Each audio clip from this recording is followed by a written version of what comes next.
Muito bom! Bem-vindos ao meu canal, o canal do professor Martins de Biologia. Estamos aqui para resolver mais uma questão. E essa questão é de genética, de uma doença genética, questão da FUVEST. Vou pegar o ponteiro aqui para a gente ler o exercício. É importante ler o exercício e assinalar os itens importantes para que a gente possa ir para as alternativas e resolver da melhor forma possível. Então, há cerca de 30 anos, foi caracterizada pela primeira vez uma doença neurológica distinta em 42 homens adultos. Muito bem. Tem uma prevalência aqui dessa doença em homens, tá? Que habitavam a ilha de Panay. Opa, eles estavam só nessa ilha aqui. É mais uma dica, viu? Localizada nas Filipinas, cuja gravidade diferia entre gerações da mesma família.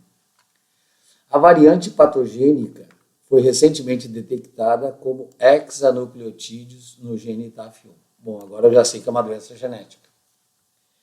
E foram então identificados vários novos casos do sexo masculino, então muitos casos do sexo masculino e poucos do sexo feminino.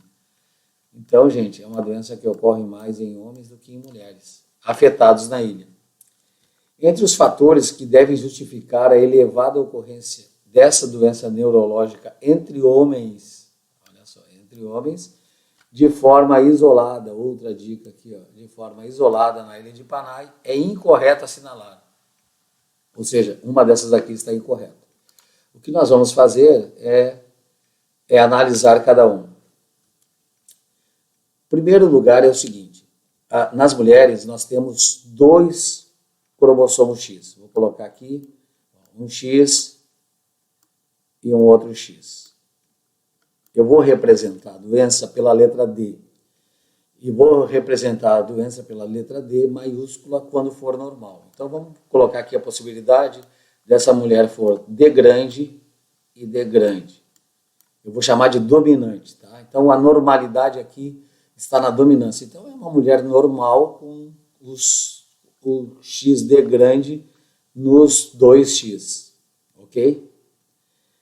Como seria o genótipo de um homem também normal? Ó, o D grande no único X dele, já que os homens são XY. Muito bem, vamos lá.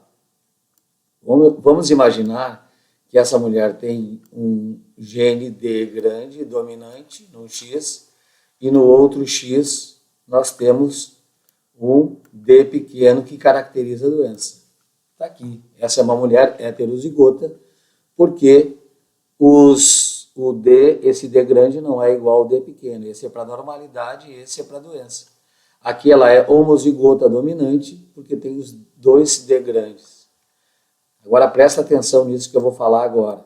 Nos homens, quando eles são portadores, basta apenas um gene para que eles apresentem a doença, porque eles só têm um X. E vou ressaltar outra coisa aqui, que nas mulheres tem um processo chamado inativação do X de forma aleatória. O que eu quero dizer com isso? Que como o homem só tem uma dose do X, as mulheres têm 2 doses.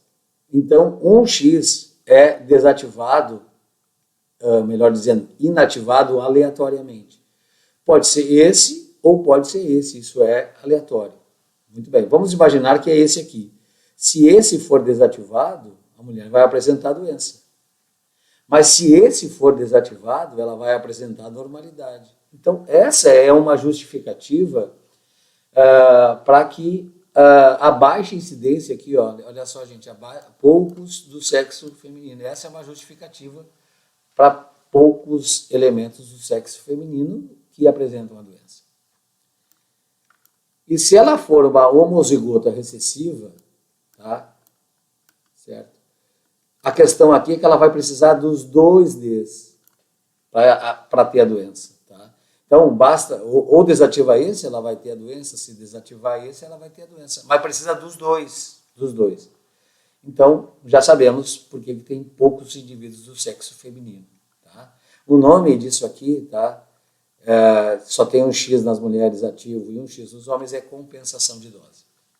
Então, ó, está correta a herança ligada ao X? Está. Está ligada à inativação do cromossomo X? Também está. Pode ser.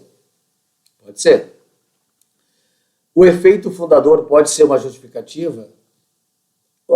Está dizendo que a população vive de forma isolada. Então, provavelmente, um grupo de homens chegou na ilha com uma condição genética, certo? Eles habitaram ali e a doença acabou ficando entre os indivíduos daquela população. O efeito fundador é possível, sim.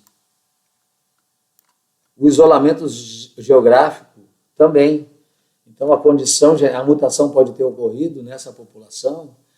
Como são poucas famílias, ocorre muita endogamia, e quando ocorre muita endogamia, as condições genéticas raras, elas surgem em maior quantidade, certo? Então, o isolamento geográfico também é possível pela endogamia, ou seja, o cruzamento entre pessoas de famílias conhecidas, o que vai levar ao surgimento dessa doença genética rara. O que não explica, de forma nenhuma, nem justifica a elevada ocorrência da doença, é o quadro clínico grave, certo? Então, a resposta é a letra E. Resolvida mais uma questão, se alguém tiver dúvida, coloca ali nos campos comentários, batam o sininho, se inscrevam no canal, dê o seu like. Muito obrigado pela atenção, grande abraço, até o próximo convite.